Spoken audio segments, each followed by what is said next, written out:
Good afternoon, I'm Sarah Hagen. Thanks for watching News 12 Connecticut. Two people are facing drug charges this afternoon after Sanford police say they found 350 bags of heroin in their car.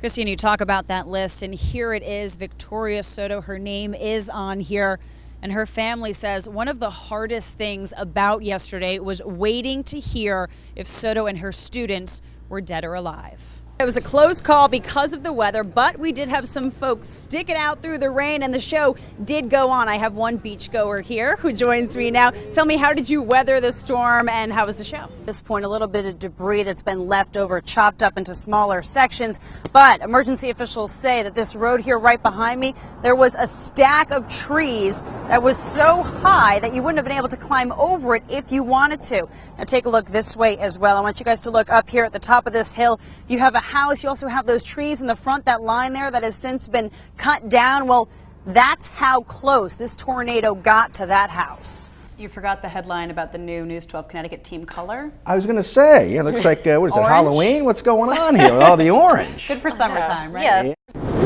I want to show you guys, first of all, this note here. News 12 Connecticut stayed overnight here in Boston. This was slipped underneath the door in the hotel rooms. It's a note from management talking about heightened security, also giving an important phone number for loved ones that might be staying at the hotel and might need information about the whereabouts of their loved ones still at this point. It also expresses the management's deepest sympathy to those involved.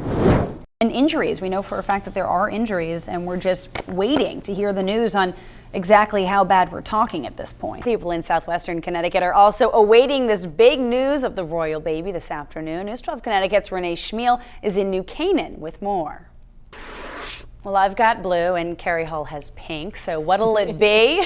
We're not sure yet, but we do know what the weather's looking like, right?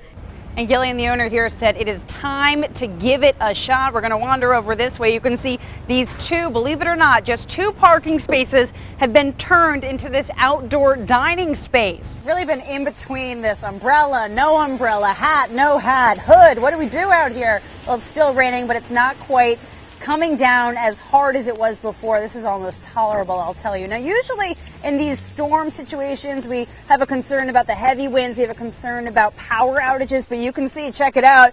We're fully lit here in downtown Milford. Not really a concern here at this point. I know we're keeping an eye on those wind gusts. And as for the water, we do have some flowing water. Take a look up here.